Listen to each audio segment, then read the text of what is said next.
Hi there, this is Unmesh from PiXimperfect, and today I'm going to take you through the complete process of color correcting a portrait in Photoshop. So without any further ado, let's get started.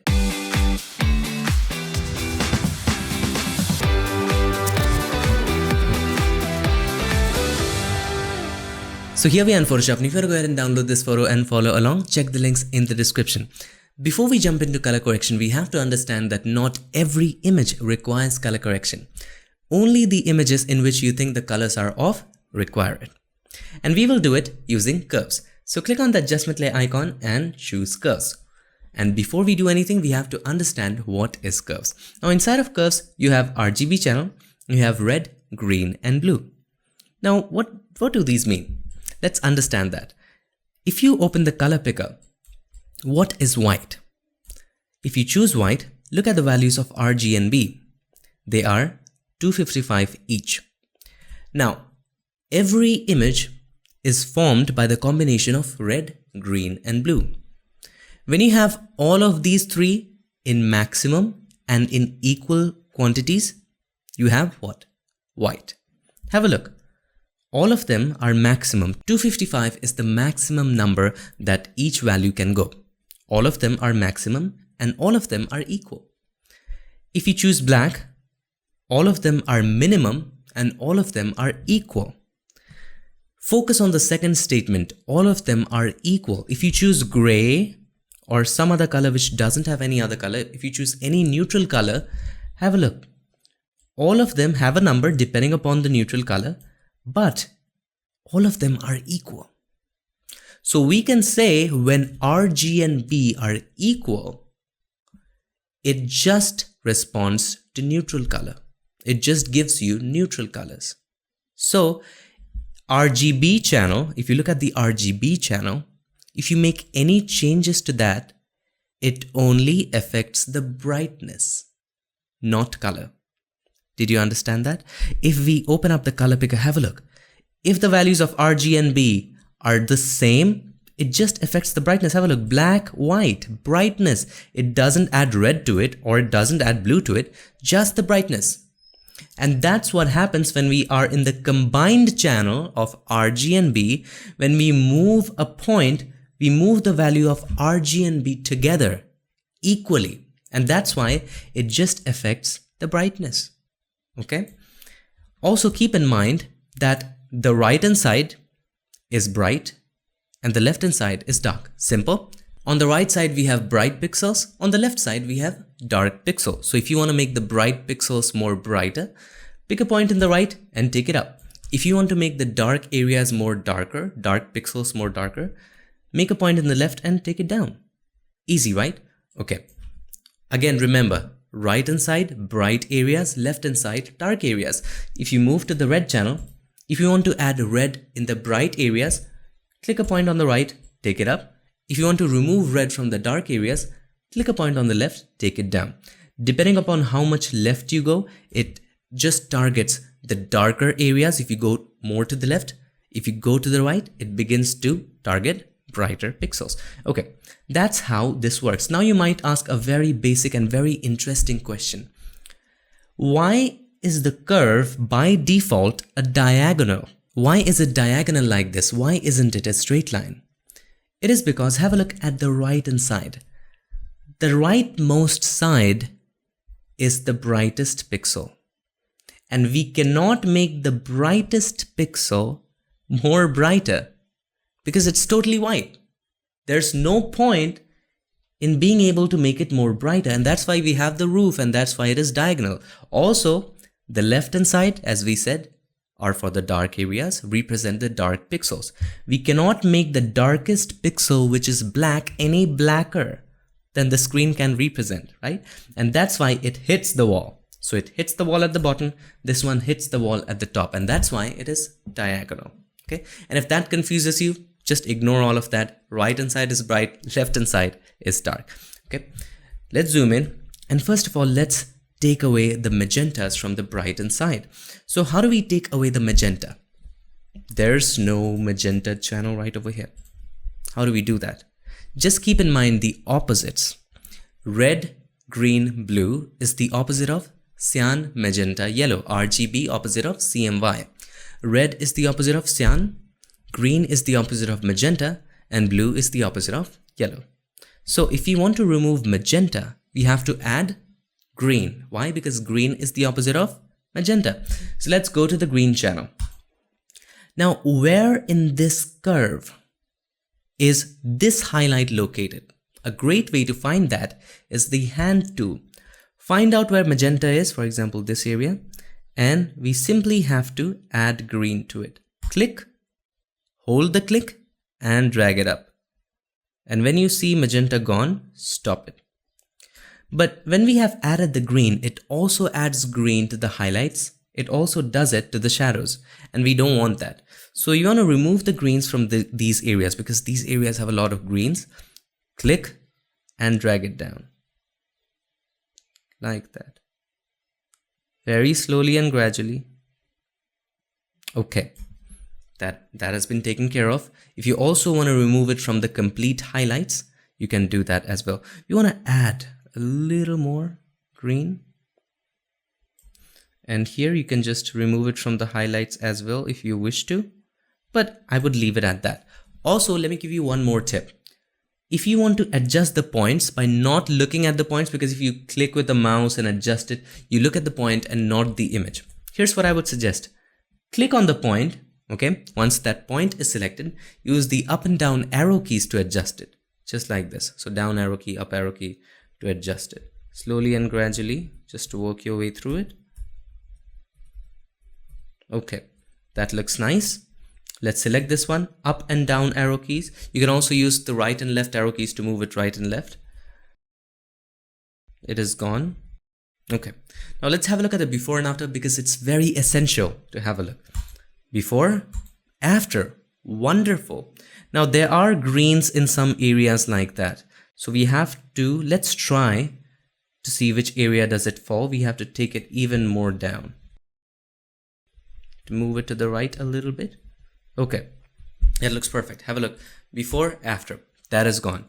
Now the highlights have too much green. We have to reduce it. And that's why you have to look at it time and again. This looks okay. Now I think it has too much yellow. We have to increase blues. Why? Because blue is the opposite of yellow. So let's go to the blue channel and let's click a point right over there and drag it up. Now the yellows are gone. But it also adds blue to the shadows and we don't want that again. Click and drag it down. You can also use the arrow keys to just fine tune it if you want to. Have a look. Before, after, looks much better. Now let's go to the red channel and I think the highlights have too much of red. If we click on that and select that and take it down like that, much more better, but the shadows develop that color, the cyan color. We don't want that. So click on the shadows and take it up. Okay, have a look at the before and after, before, after. Looks much better. Press Ctrl or Command 0 to zoom out. Zoom out even more and have a look. It's a good idea to zoom out and have a look because that way you won't be influenced by the current colors of the image. Zoom out, have a look how it looks. Okay, now I think these areas have a lot of yellows. So we will add one more curves adjustment layer and we will work on this one. Go to the blue channel and let's increase the blues in this area. This much is fine, but it also increases it in the highlights. So we'll take it down from the highlights, not so much, and take it down from the shadow areas, very dark areas. So have a look. Before, after. Looks pretty good, but only looks good on the skin. So we will mask it out.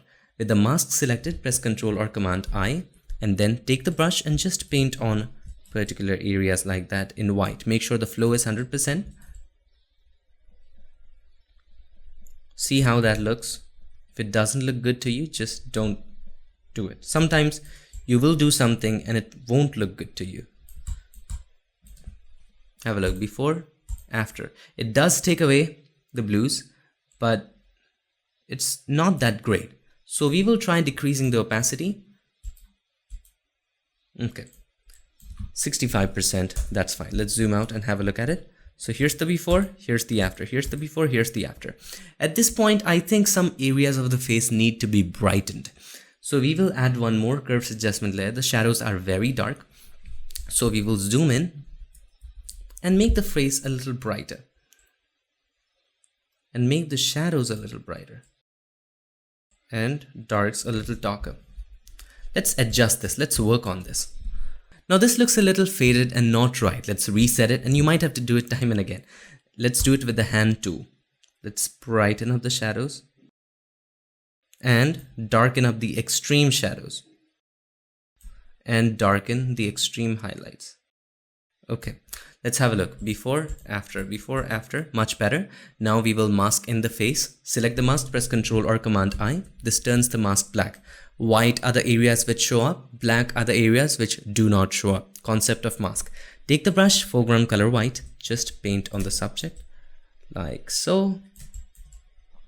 You don't have to paint on the hair because it looks bad, just on the skin with white.